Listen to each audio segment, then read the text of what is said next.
Akbar garu. Honorable Speaker, sir. Sir, what Telangana witnessed in the last week of July due to heavy rains and flooding in parts of the state is nothing new.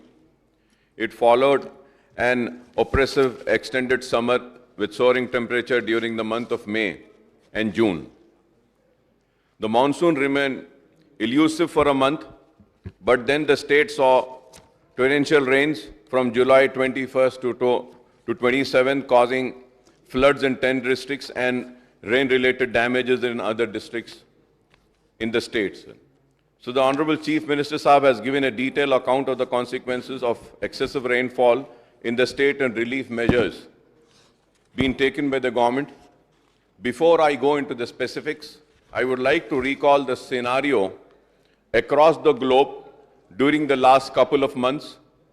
China, South Korea, Japan, India, Bangladesh, and Sri Lanka in Asia, Spain in Europe, United States witnessed torrential rains and that inundated large tracts and affected millions of people, besides causing flash floods, landslides, and power cuts. At the same time, sir, the Gulf countries, including Saudi Arabia and UAE, had scorching summer, while Turkey has also been seen floods. Right now, the European countries and parts of the United States are reeling under the wave, and Canada is breathing for fresh air as forest fires are polluting the atmosphere, also Greece and many parts of the Europe, sir. All these are not isolated events, but there is a pattern behind what is affecting the climate and weather across the globe.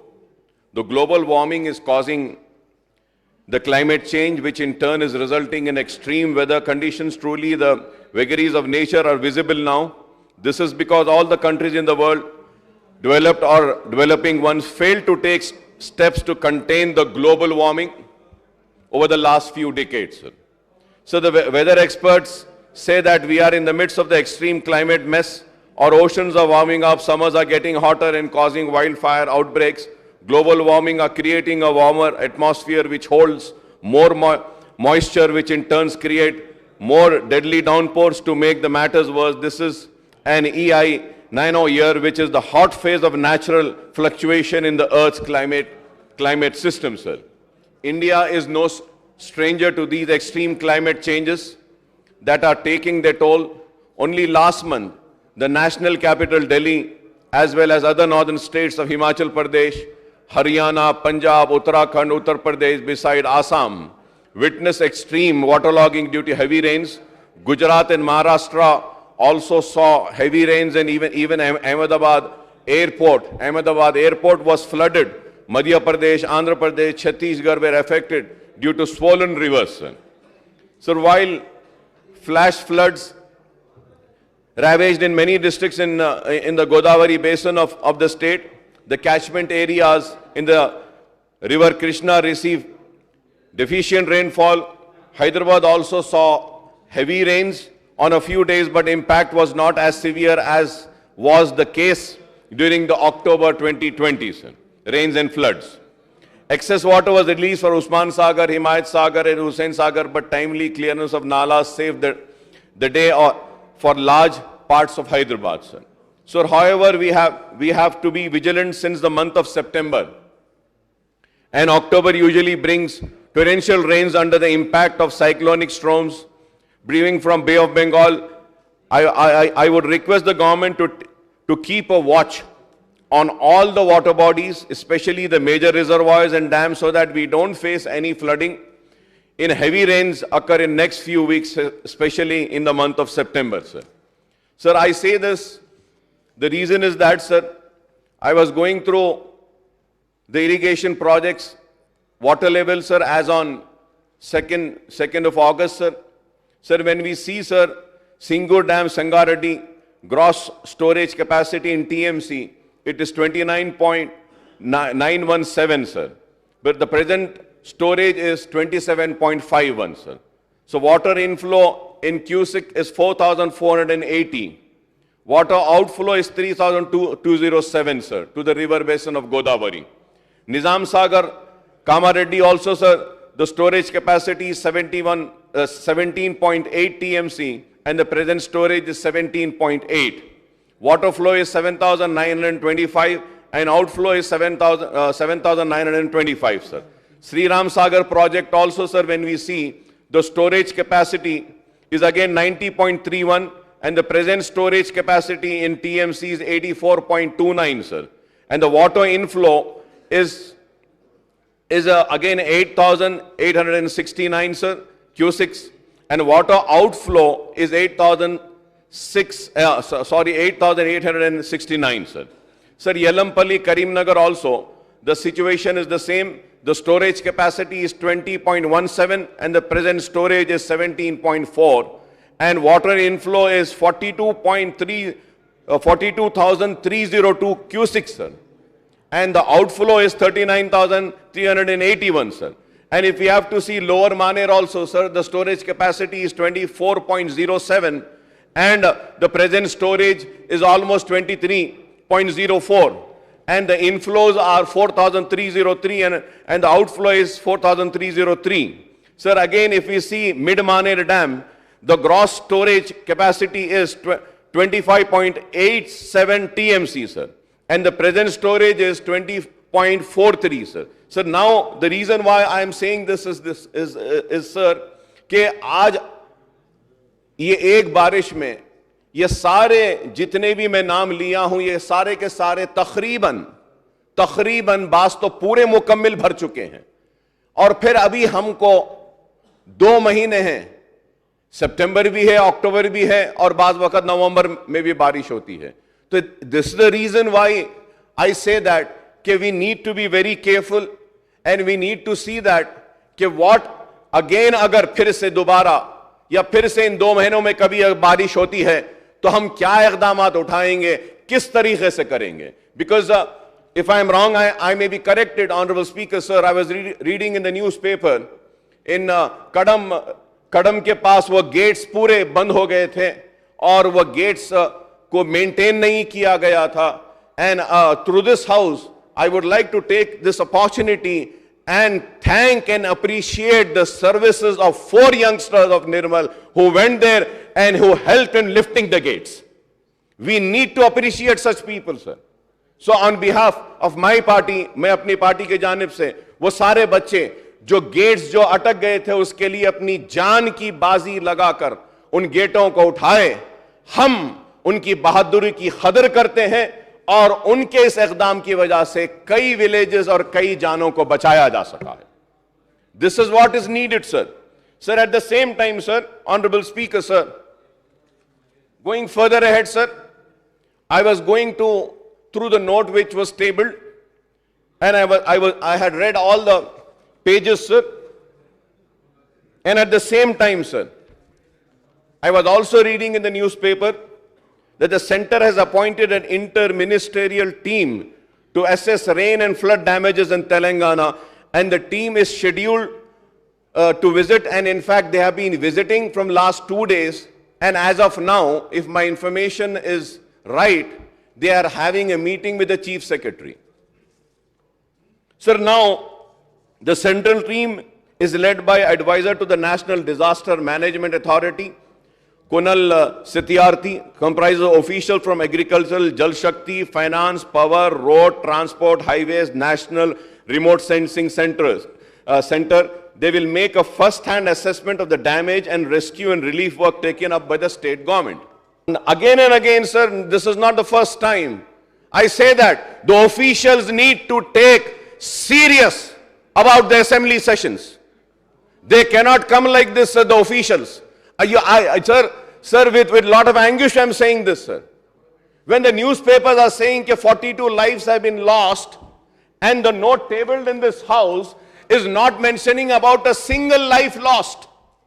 And also, sir, further I go ahead. I was listening to my learned friend, Congress legislature, I was listening to him, he mentioned about 16.0 lakh acres were damaged, sir. So now, sir, when we see this statistics of impact are glaring of 2,067 villages spread around 226 mandal in 10 districts were affected badly. Paddy and other crops over 16.0 lakh acres were damaged. 42% lost their lives, and 7,922 houses were fully and partially damaged. 756 minor irrigation tanks breached. Panchayat Raj state roads and stretches of national highway were damaged. Water supply was affected in 64 villages, and 1,199 habitation power supply were disrupted in 773 villages, sir. Sir, now I would like to know, sir. Sir, when we see the note, sir, the note is also not mentioning as to what is the crop loss. When we, sir, the newspapers are saying 16.09 lakh acres were damaged. The note is not saying anything, sir. The note is not saying. Note also needs to say that how much of acre of crops has been lost. This is very important. But the note is not mentioning about that. Sir, and going further ahead, sir, in 141 urban local bodies, excluding GHMC in the state, the relief and restoration work would require rupees 380 crores. In GHMC area, on other hand, heavy rains caused damage to the roads, and restoration works would require 255.66 crores. I may point out that many roads in GHMC area are badly damaged, and restoration may require at least 4 times more funds, that is 1,000 crores, sir. Sir, among the ULB, Greater Warangal Municipal Corporation, Nirmal, Parkal, Koratla, Bhupalli, Jamikunta, Khammam Municipal Corporation, Mehbubabad, Bhainsa, Nizamabad Municipal Corporation, Pedapalli and Narsapet are amongst the worst affected. Waterlogging brought normal life to a standstill in Greater Warangal, which comprises the tri-cities of Warangal, Hanumankanda, Kazipet, sir.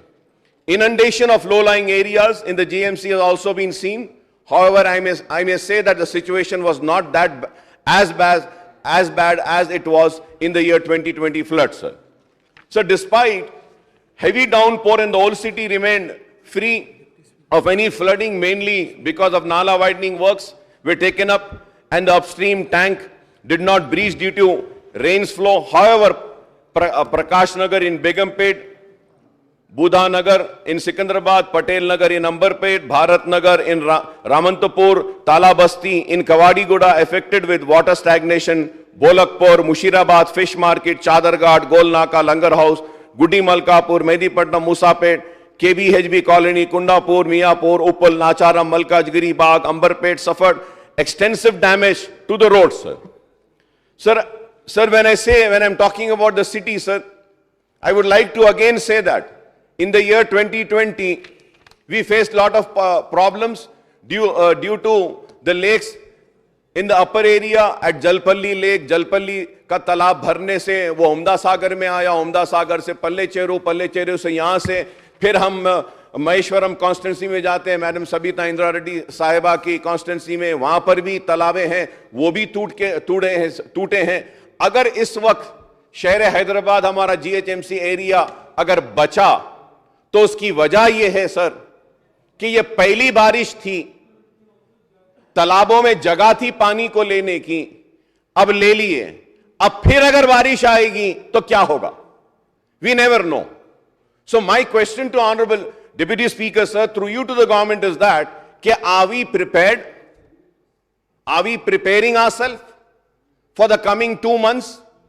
बारिश अब शुरू हुई है साहब, अभी बाकी है, अगस्त का महीना बाकी है, सितंबर का महीना बाकी है, अक्टूबर है पूरा। तो सितंबर के बारे में आप भी जानते हैं, हैदराबाद के बोलते हैं कि सितंबर का महीना मतलब सितमगर का महीना, इतना सितम करती है बारिश, तो फिर अब कैसा होगा? तो these are the questions which needs to be answered. But unfortunately, Honorable Deputy Speaker, sir, when we see this note is very silent. It is not mentioning as to what are the futuristic measures that we would be taking. This doesn't mention about that, sir. So the amount required for permanent restoration work and relief assistance for the damage caused to life and property, both private and public, due to the heavy rains and floods would be 3,591 crores. for immediate restoration and outlay of rupees 2,635 crores would be required. The total requirement of funds is rupees 6,226 crores. This excludes irrigation sector. These are my figures, but I would have appreciated that. I mean, if this was being mentioned, sir. Sir, I hope. Sir, the state cabinet sanctioned rupees 500 crores for immediate relief and restoration work as against the requirement of 6,226. Now the question will arise, okay, where did I come to the 6,226, sir? Sir, seeing the note, I calculated and I prepared my statement, sir. I prepared my statement. In the note itself, it is mentioning that we require 6,226 crores. And when the requirement is 6,226 crores, now the relief given by the state government is only 500. So I would like to know from the government, are they going to give more of money for the restoration of works, for the damaged crops, and what is the plan which the government has, sir? Sir, I hope the state government would come up with a comprehensive, this is very important, sir. The state government comes up with a comprehensive assessment of damage caused by the heavy rains and flood and submit the report. Submit the report to the central team, and also the same report should be tabled in this house also, sir, which is currently touring the state to see the damage caused in various districts, sir. Thus, the farmers have suffered extensive damage to the crops, and compensation of 10,000 per acre, as per the announcement of Honorable CM Saab, would require 1,609 crores for 16,09 lakh acres, as per my calculation. I hope that the government would take necessary steps and see that this amount is released to the farmers, sir, affected farmers, sir. So I may point out that the compensation should be paid to those cultivating the lands that is owners and holdar share croppers, sir. So the official note gives brief details of Godavari river and its tributaries, especially Pranahita, which carries combined waters, Penaganga, Vardha, and Indravati, and Tatiperu, which joins the river Godavari on the downstream side of Medigada barrage, sir. Sir, the state has been witnessing very heavy rains resulting in recurrent flooding in the catchment areas in last 2 seasons. This flooding has been affecting Kadam Reservoir, Bhopalpalli and Mulugu district and Bhadrachalam Reservoir area, sir. Honorable Deputy Speaker, sir, I may point out here that Pranahita project was designed as Kaleshwaram project with a total of 20 reservoirs and 20 lift for conveying of water to the reservoirs, sir. The total capacity of reservoir is 147.71 TMC, and the total quantity of water to be lifted from Godavari is 195 TMC. The power requirement for lifting this quantum of water is 4,627 megawatts. If I am wrong, I may be corrected, sir. Sir, the Kaleshwaram project was completed in a record time, and there has been 5 monsoon seasons since its commissioning. The total quantum of water lifted so far is 168 TMC. Out of this, 118 TMC were let in Godavari owing to the floods. Out of the remaining 50 TMC, only 25 TMC were used for irrigation and 25 TMC is stored in the reservoir. If I am wrong, I may be corrected, sir. But this is a fact. And these are the true figures and the right figures, sir. Sir, while the Godavari basin is surplus with excess rainwater flows, the Krishna river basin has been getting deficient inflow. The result is that the areas under the Krishna river basin are witnessing dry spell, causing concern to the farmers. Palamuru Rangareddy lift irrigation scheme is being implemented to augment the irrigation facilities in this basin, sir. So, however, unless there is a flood flow in the Alamatti and other dams upstream in the neighboring Karnataka state, there are no inflows into the reservoirs of river Krishna and Telangana state, sir. So, the Srisalam and Nagarjuna Sagar dams are not filled up during successive monsoon, affecting the Ayakut in this basin, sir. Sir, there are interstate issues over sharing of Krishna water with regularly Andhra Pradesh state, sir. The Krishna Water Dispute Tribunal has been silent on the issue despite of Telangana's government repeated representation for a sharing of Krishna water allocation in undivided AP on 50-50 basis between Telangana and AP now, sir. Frequent flooding, however, occur in the GHMC and other municipal areas in the state is becoming a serious problem which needs tackling not only on short-term but also long-term basis. And urban flooding action needs to be drawn up through the Telangana State Development Planning Society and the State Disaster Response Service Department in the coordination with the Irrigation, Transport, Road and Building and Municipal Administration and Urban Development Department, sir. Sir, I'm concluding, sir. Before concluding, sir, I would like to give some few suggestions, and I hope that the government takes a note of the suggestions which I am giving right now. So the Telangana needs to have a robust flood management policy. Flood management policy, as floods are becoming frequent phenomenon in the state, sir.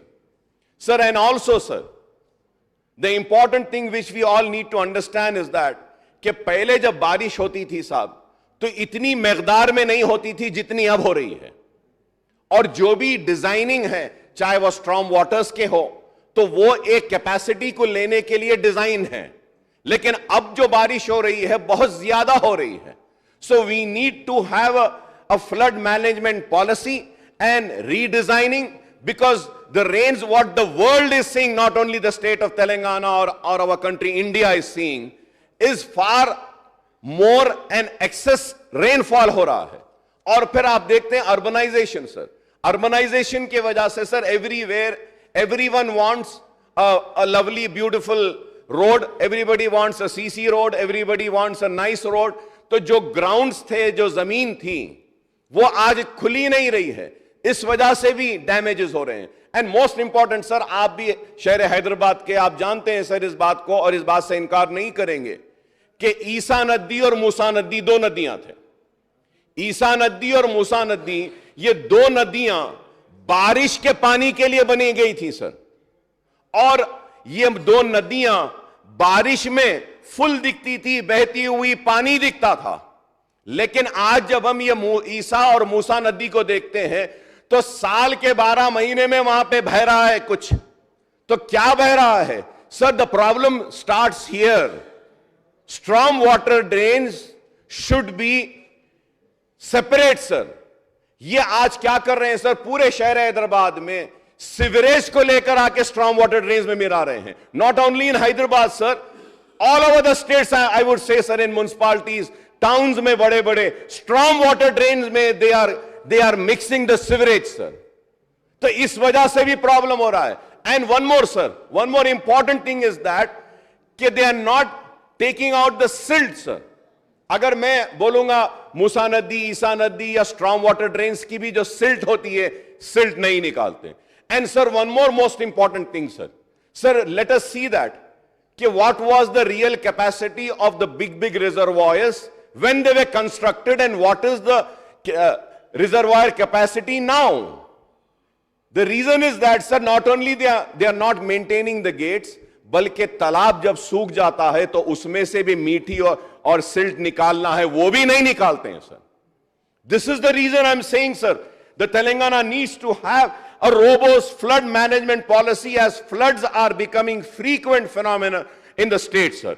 The state needs to adopt both short-term and long-term measures to effectively deal with prospects of increasing flood intensity, sir. Flood intensity is increasing, so we need to have a planning, sir. They should proper flood risk mapping for better formulation of plans and measures, sir. So there is an urgent need of extension of comprehensive flood forecasting network, sir. This is a very important point, sir. Flood forecasting network, sir. Sir, we have seen that few private people on social media are giving real-time updates about the forecast.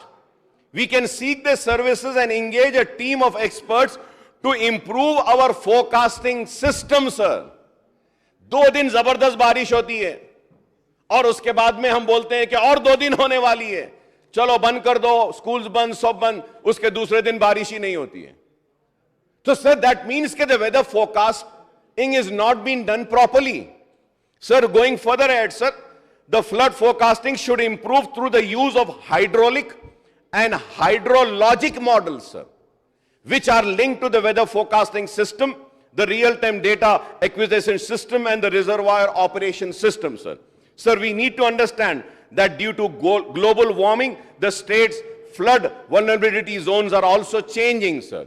Sir, I was reading an article and I was very surprised, sir. Sir, मैं एक अखबार में पढ़ रहा था, sir, कि एक article expert civil engineers ने कहा कि अगर जोरदार बारिश हैदराबाद में अगर होगी, जैसा दूसरे रियासतों में हो रही है या मुलुगु में जैसी हुई, अगर वैसी बारिश अगर हैदराबाद में होगी तो 30% of Hyderabad building are in danger because of such rains.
So these are the serious measures, sir. When we have a discussion, we should take the measures, sir.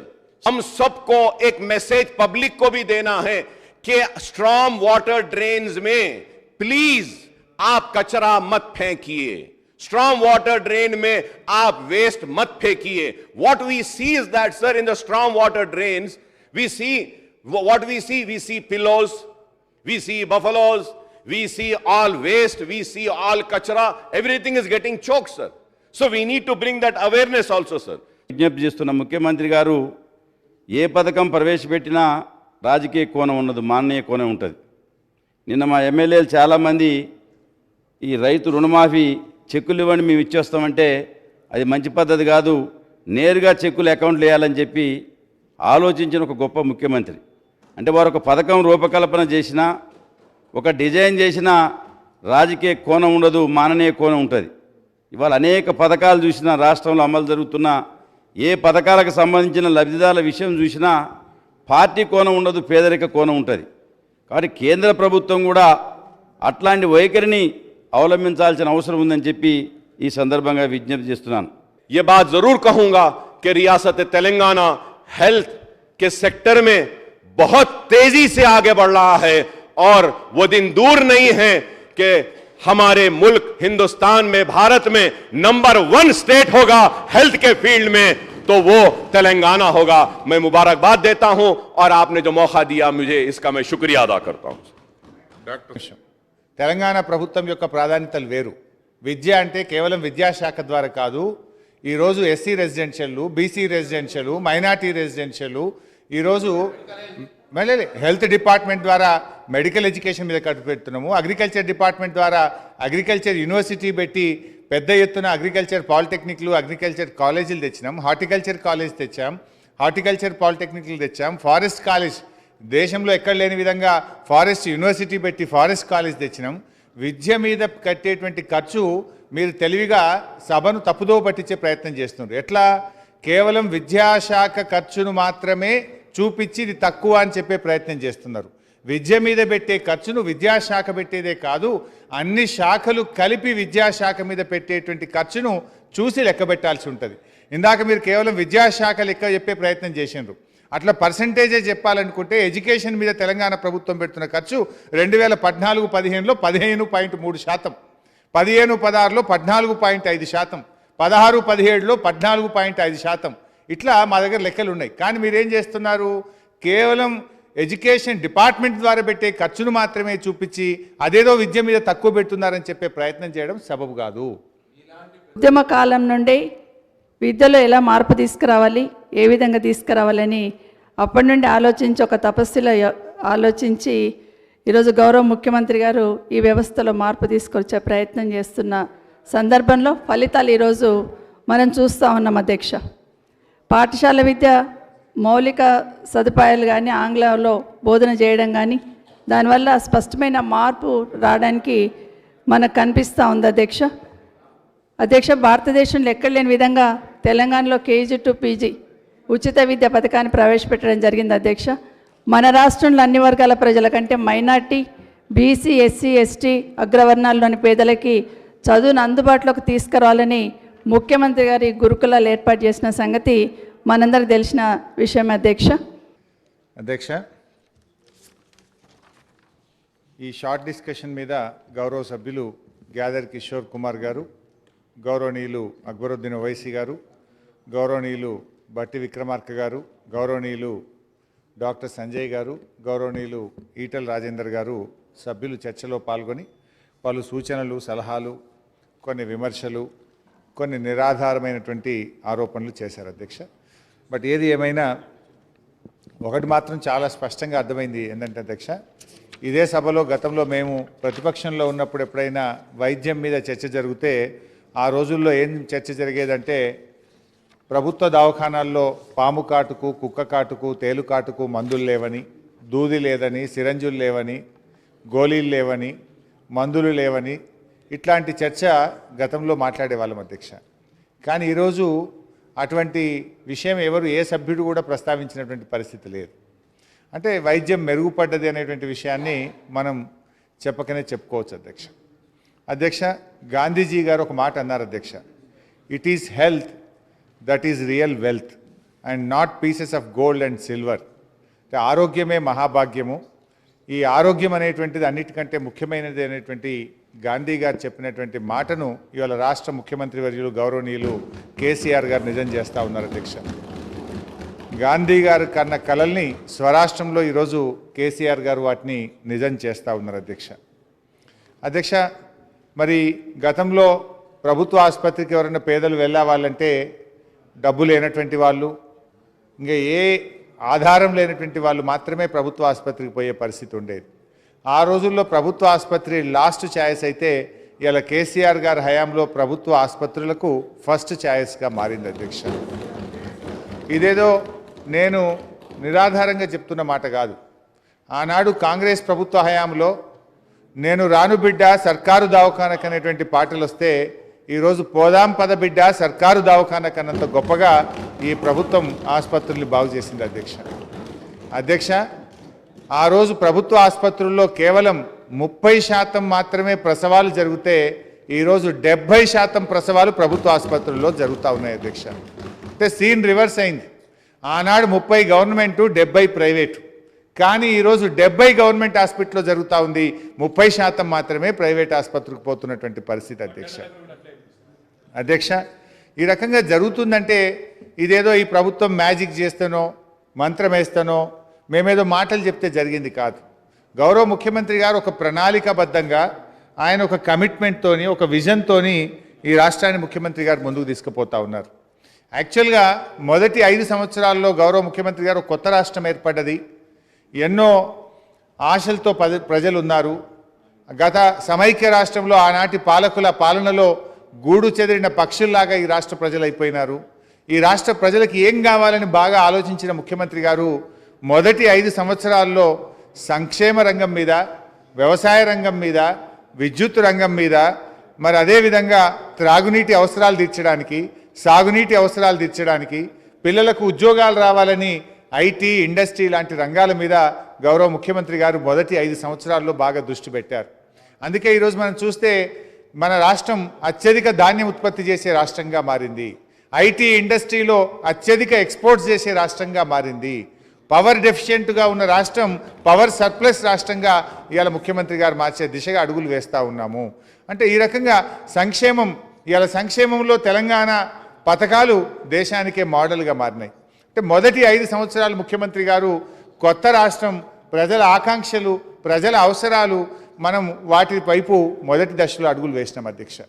రెండవ టర్మ్ గెలవగానే గౌరవ ముఖ్యమంత్రి గారు విద్య మీద, వైద్యం మీద ప్రత్యేకమైన ఫోకస్ పెట్టినారు.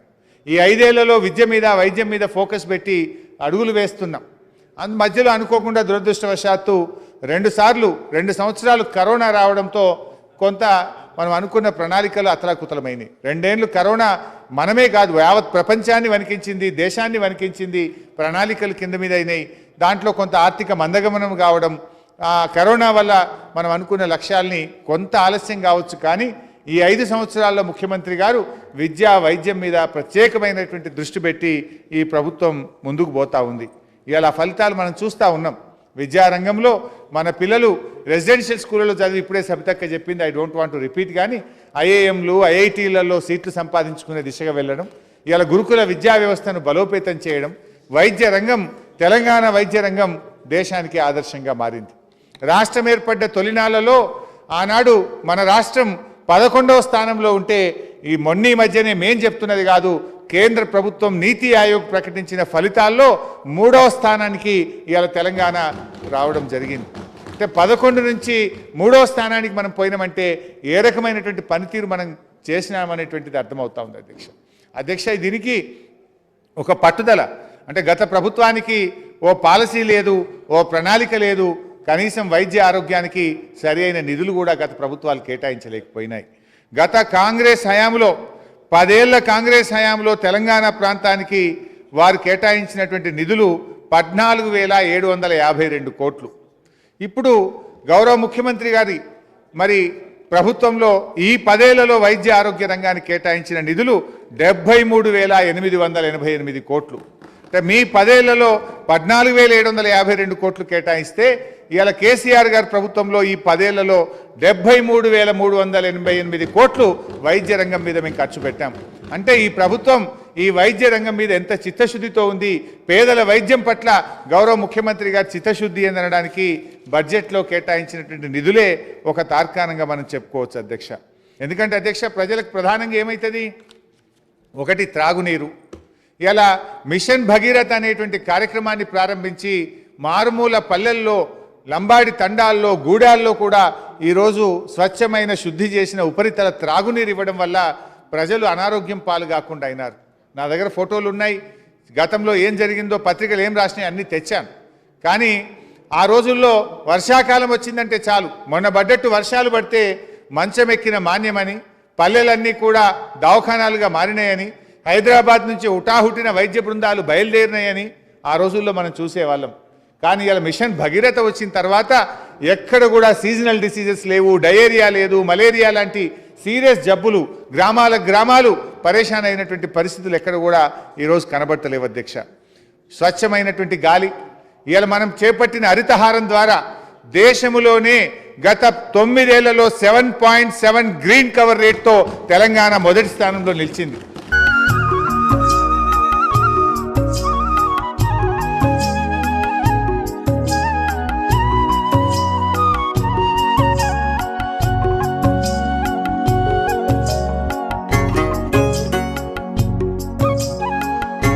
అంటే ప్రజలకు స్వచ్ఛమైన గాలి, స్వచ్ఛమైనటువంటి త్రాగునీరు, స్వచ్ఛమైనటువంటి ఆహార పదార్థాలు, ఇది అర్థం కాకపోవచ్చు. ఇలా గతంలో ఏమయ్యేది, తెలంగాణలో దాదాపు 30 లక్షల బోర్వెల్లు ఉండేటి. అవన్నీ కూడా ఎక్కువగా గ్రౌండ్ వాటర్ నుంచి వ్యవసాయం చేయడం ద్వారా ఆ భూగర్భంలో ఎంత లోతుకు పోతే అంత ఫ్లోరైడ్ కంటెంట్ ఉంటుంది.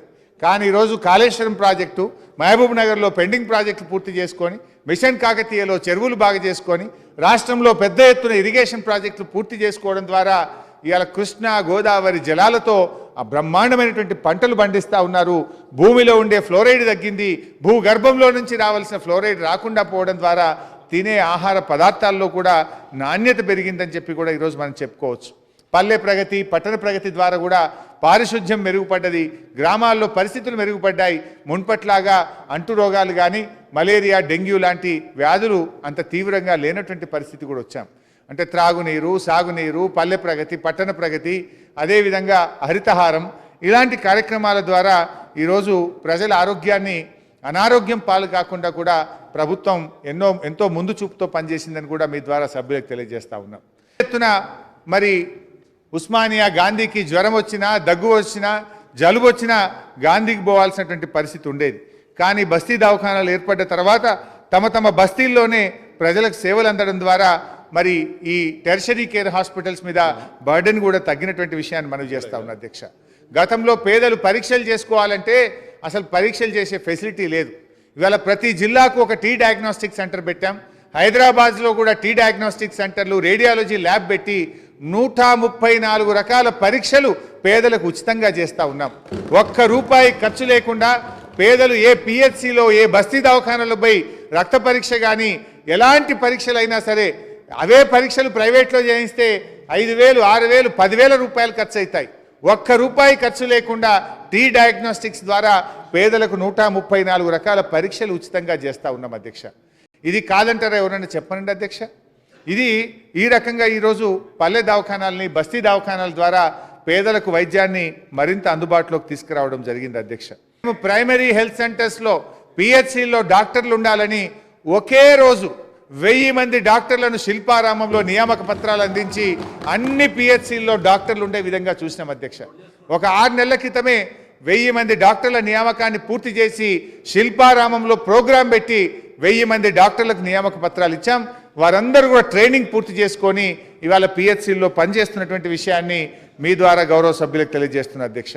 యూపీహెచ్సిల సంఖ్య కూడా 232కు పెంచడమే కాదు, రెగ్యులర్ స్టాఫ్ను, డాక్టర్లను, స్టాఫ్ నర్సులను, సూపర్వైజరీ స్టాఫ్ను కూడా అక్కడ నియమించబోతా ఉన్నామని మీ ద్వారా గౌరవ సభ్యులకు తెలియజేస్తున్నాం అధ్యక్ష. పేదవాళ్ళుండే, గిరిజన ప్రజలు ఉండేటువంటి ములుగులో 30 పడకల నుంచి 450 పడకల ఆసుపత్రి చేస్తా ఉన్నాం అధ్యక్ష. ఎక్కడ 30, ఎక్కడ 450? ఈవెన్ మా రాజేంద్రన్న ఉన్నాడా? లేడు. మా రాజేంద్రన్న ఉన్నాడు. మా రాజేంద్రన్న నియోజకవర్గంలో అప్పుడు తెలంగాణ రాకముందు 30 పడకలుంటే అన్నగారే ఆరోగ్య మంత్రిగా దాన్ని 100 పడకలకు అప్గ్రేడ్ చేసిండు అధ్యక్ష. ఇలా మాట్లాడిన వాళ్ళందరికీ ఇవన్నీ తెలంగాణ వచ్చినాకనే మీ నియోజకవర్గాల్లో 100 పడకలు వచ్చినాయి. हमारा अकबरुद्दीन ओवैसी साहब पूछे थे अभी, हमारा बहादुरपुरा में करिए, हमारा गोलकोंडा को इम्प्रूव करिए, हमारे पास 4-5 कॉन्स्टिट्यूएंसीज में हमारा 100 बेडेड हॉस्पिटल होना बोल के अकबर साहब ने पूछे थे. मैं अभी अकबर साहब से भी बात कर रहा हूं, मैं वादा भी कर रहा हूं कि थोड़ा भी जमीन मिले जरूर जो कॉन्स्टिट्यूएंसी में ओल्ड सिटी में हैदराबाद में 100 बेडेड हॉस्पिटल नहीं है वहां पर भी इमीडिएटली हम 100 बेड हॉस्पिटल सैंक्शन करेंगे. हम कलेक्टर साहब से भी बात करते, अकबर साहब से भी बात करते, जैसा एक अच्छा जमीन मिले वहां पर फॉरेन एक 100 बेडेड हॉस्पिटल सैंक्शन करेंगे. కేసీఆర్ గారి నాయకత్వంలో ఉద్యమం ప్రారంభించినాడు. తెలంగాణలో 3 మెడికల్ కాలేజీలు ఉండే, ఆ 3 కూడా ప్రభుత్వాలు పెట్టలే అధ్యక్ష. ఒకటి ఉస్మానియా మెడికల్ కాలేజ్ అధ్యక్ష. 1856లో ఉస్మానియా మెడికల్ కాలేజ్ ప్రారంభమైంది. ఇక రెండవది 1954లో గాంధీ ఆసుపత్రి. గాంధీ ఆసుపత్రి యాక్చువల్గా బ్రిటిష్ జమానా వాళ్ళు బ్రిటిష్ మిలిటరీ కంటోన్మెంట్లో ఉంటే ఆ బ్రిటిష్ మిలిటరీకి సేవలు అందించడానికి అక్కడ గాంధీ ఆసుపత్రి ఒకటి ప్రారంభమైంది. ఆ ఆసుపత్రి అంటే అప్పుడు గాంధీ గారి పేరు లేదు, బ్రిటిష్ జనరల్ పేరు మీద ఉండేది. అక్కడ ఆర్మీ కోసం ఈనాటి గాంధీ ఆసుపత్రి ప్రారంభమైంది.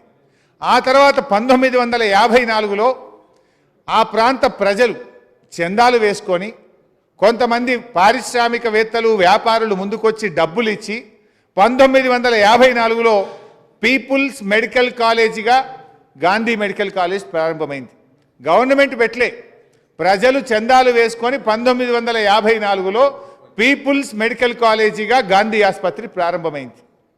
ఇక మూడవది వరంగల్లోని కాకతీయ మెడికల్ కాలేజ్. ఈ కాకతీయ మెడికల్ కాలేజ్ కూడా ఈ కాంగ్రెస్ పార్టీ తెలుగుదేశం పెట్టలే. అక్కడ ఉండేటువంటి రైతులు మార్కెట్కి వచ్చే ధాన్యంలో ఒక్కొక్క రూపాయి చందా వేసుకొని మార్కెట్కి వచ్చే ధాన్యము డబ్బులతో చందాలతో ఆ రోజు Warangal education society, Warangal regional education society అనే ఒక సొసైటీని స్థాపించి అక్కడ ఉండేటువంటి రైతులు, ఆనాటి మంత్రివర్యులు యతిరాజరావు గారు వారు అధ్యక్షుడిగా ఉండి వారు ఒక్కొక్క రూపాయి మార్కెట్ ధాన్యం మీద డబ్బులు వసూలు చేసి వరంగల్ రీజనల్ ఎడ్యుకేషన్ సొసైటీ పేరు మీద ఈనాటి కాకతీయ మెడికల్ కాలేజ్ స్టార్ట్ అయింది. అంటే 2001లో కేసీఆర్ గారు గులాబీ జెండా ఎత్తినాడు. మొత్తం తెలంగాణ ప్రాంతంలో 3 మెడికల్ కాలేజీలు ఉండే.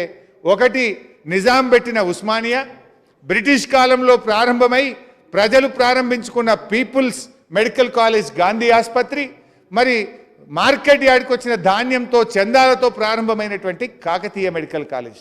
ఈ 3 మెడికల్ కాలేజీలే ఉండే అధ్యక్ష. ఆ రోజు ఏంది అధ్యక్ష పరిస్థితి? మన పిల్లలకి ఇక్కడ అవకాశాలు లేక పక్క రాష్ట్రాలకు, కర్ణాటకకో మహారాష్ట్రకో, పక్క దేశాలకు చైనాకో ఫిలిప్పైన్కో ఉక్రెయిన్కో రష్యాకు పోయి మన పిల్లలు చదువుకోవాల్సి వచ్చేది. ఎన్నో వ్యయప్రయాసాలకు లోనయ్యేది. కానీ ఆ రోజుల్లో వీళ్ళు ఆలోచించే వాళ్ళు కాదు అధ్యక్ష. మన పిల్లలు మన ఉక్రెయిన్ యుద్ధం వస్తే పాపం చదువు మధ్యలో ఆపి ఎంతమంది వాపసు వచ్చింది అధ్యక్ష. ఇక తెలంగాణ బిడ్డలు పక్క రాష్ట్రానికో పక్క దేశానికో పోవాల్సిన అవసరం లేదు. తమ జిల్లాలో తాము చదువుకునే విధంగా 33 జిల్లాలకు 34 ప్రభుత్వ మెడికల్ కాలేజీలు ఇవాళ ఈ ప్రభుత్వం ప్రారంభించింది అధ్యక్ష. ఇది నిజంగా నాకు కూడా చాలా సంతోషంగా ఉంది. ఆ రోజు ఒక ఉద్యమకారుడిగా, ఒక తెలంగాణ ఉద్యమకారుడిగా ఈ అసెంబ్లీలో ప్రజల పక్షాన కేసీఆర్ నాయకత్వంలో ఆ రోజు అక్కడి నుంచి పోరాడినాం. ఇవాళ అదే కేసీఆర్ గారి నాయకత్వంలో వైద్య ఆరోగ్య శాఖ మంత్రిగా జిల్లాకు మెడికల్ కాలేజీ పెట్టే అవకాశం రావడం ఇది నా అదృష్టంగా భావిస్తా ఉన్నా. నాకు ఈ అవకాశం కల్పించిన ముఖ్యమంత్రి గారికి కూడా ధన్యవాదాలు తెలియజేస్తా ఉన్నా అధ్యక్ష. ఇది నిజంగా ఎంత పెద్ద విజయం అధ్యక్ష. ఇది తెలంగాణ ప్రజల విజయం, ఇది కేసీఆర్ విజయం, ఇది బీఆర్ఎస్ ప్రభుత్వం యొక్క విజయంగా మనం చెప్పుకోవచ్చు అధ్యక్ష.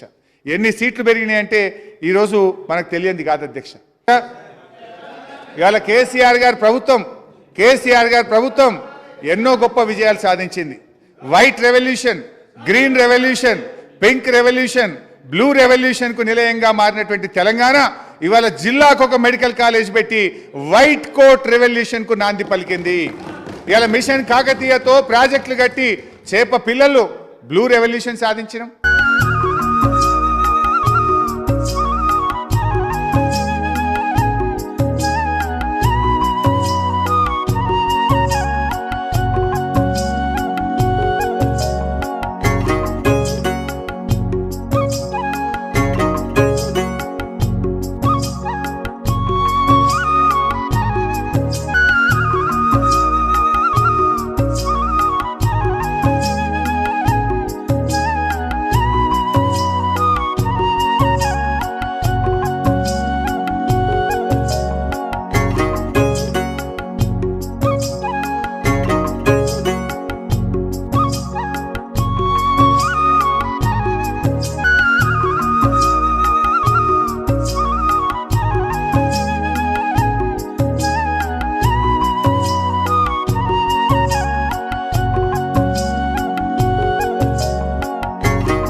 మేము మిల్క్ ఇన్సెంటివ్స్ ఇచ్చి మరి పెద్ద ఎత్తున పాడి పశువులకు ప్రజలకు, రైతులకు అందించి వైట్ రెవల్యూషన్కు నాంది పలికినాం. గ్రీన్ రెవల్యూషన్ 7.7 గ్రీన్ కవర్తో హరితహారంలో దేశానికి ఆదర్శంగా నిలిచి గ్రీన్ రెవల్యూషన్ సాధించినాం. ఇట్లా గొల్ల కుర్మలకు పెద్ద ఎత్తున గొర్రెలు ఇచ్చి ఇవాళ పింక్ రెవల్యూషన్ సాధించినాం.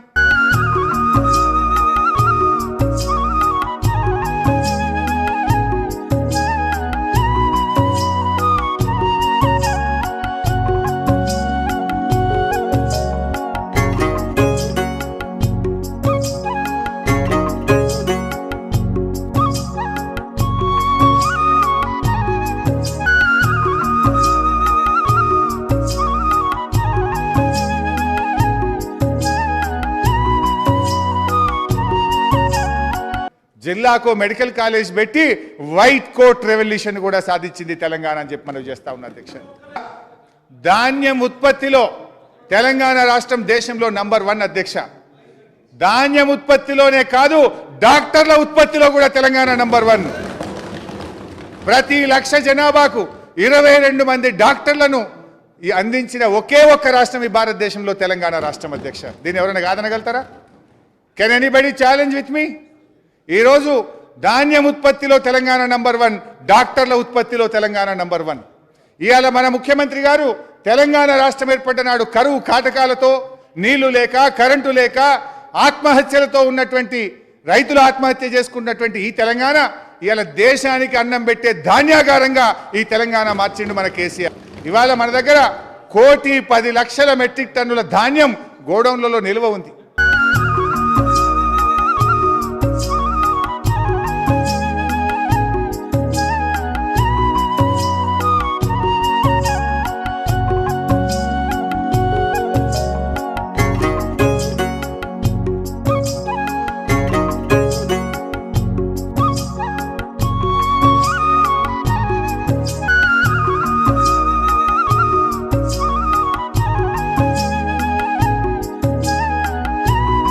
పక్కన కర్ణాటక రాష్ట్రం మాకు బియ్యం ఇస్తారా అంటుంది, పక్కన తమిళనాడు రాష్ట్రం మాకు షార్టేజ్ అయింది కొంచెం బియ్యం ఇస్తారా అని దరఖాస్తు పెడుతున్నారు. ఇవాళ దక్షిణ భారతదేశ ధాన్యాగారంగా మార్చి దేశానికి అన్నం పెట్టే ఒక గొప్ప రాష్ట్రంగా కేసీఆర్ గారు తెలంగాణను మార్చింది నిజం కాదా? దానికే వస్తున్నా. దేశానికి అన్నం పెట్టే ధాన్యాగారంగా తెలంగాణ ఎట్లా మారిందో రాబోయే రోజుల్లో దేశానికి వైద్యాన్ని అందించే డాక్టర్లకు కూడా తెలంగాణ అందిస్తుంది. దేశానికి అన్నం పెట్టే తెలంగాణ కాదు, దేశ ప్రజలకు అవసరమయ్యే వైద్యాన్ని అందించే వైద్యుల కర్మాగారాలు లాంటి ఇవాళ కాలేజీలను కూడా తీసుకొచ్చింది ఈ తెలంగాణ. దీనికి కాదనగలుగుతావు బట్టన్నా? ఇవాళ పక్క రాష్ట్రాల్లో మీ కాంగ్రెస్ అధికారంలో ఉన్న కర్ణాటకలో బియ్యం తక్కువై మాకు దరఖాస్తు పెట్టింది నిజం కాదా? తమిళనాడు నుంచి బియ్యం తక్కువై దరఖాస్తు పెట్టింది కరెక్ట్ కాదా? ఛత్తీస్గఢ్ నుంచి వైద్యానికి హైదరాబాద్కి వస్తున్నది నిజం కాదా? అధ్యక్ష, రేపు ఎట్లయితే బియ్యంలో సర్ప్లస్ అయినమో, వరి ధాన్యం పండించడంలో సర్ప్లస్ అయినమో, రేపు డాక్టర్లను ఉత్పత్తి చేయడంలో కూడా సర్ప్లస్ అవుతాం. మా తెలంగాణ అవసరాలే కాదు, దేశానికి జాతి కోసం కూడా తెలంగాణ పనిచేస్తుంది అధ్యక్ష. మా పిల్లలు తెలంగాణలో చదువుకొని వాళ్ళు రేపు జాతీయ అంతర్జాతీయ స్థాయిలో కూడా సేవలు అందిస్తారు అధ్యక్ష. ఇవాళ ముఖ్యమంత్రి గారు 6 లక్షల మందికి సీఎం రిలీఫ్ ఫండ్ కింద 3,000 కోట్ల రూపాయలు అందించారు అధ్యక్ష. ఇవాళ అంటే ఎంత గొప్ప మనసున్న నాయకుడు. ఇలా కేసీఆర్ గారు ఎవరు దరఖాస్తు ఇచ్చినా, సీతక్క ఇచ్చినా, బట్టన్న ఇచ్చినా, రాజేందర్ అన్న ఇచ్చినా, మా పోడెం వీరయ్య గారు ఇచ్చినా, మా శ్రీధర్ అన్న ఇచ్చినా ఏ ఒక్క దరఖాస్తును కూడా రిజెక్ట్ చేయలేదు. అది కాంగ్రెసా బీజేపీ కావచ్చు కానీ ప్రజలు తెలంగాణ వాళ్ళు, ప్రజలు పేదవాళ్ళని ప్రతి దరఖాస్తు కూడా సీఎం రిలీఫ్ ఫండ్ శాంక్షన్ చేసినాం అధ్యక్ష. 3,000 కోట్లు సీఎం రిలీఫ్ ఫండ్ ఇచ్చిన ఒక మనసున్న నాయకుడు మా కేసీఆర్ గారు అధ్యక్ష.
नामपल्ली में भी शुरू हुआ, वहाँ पर सेवा मिल रहा है।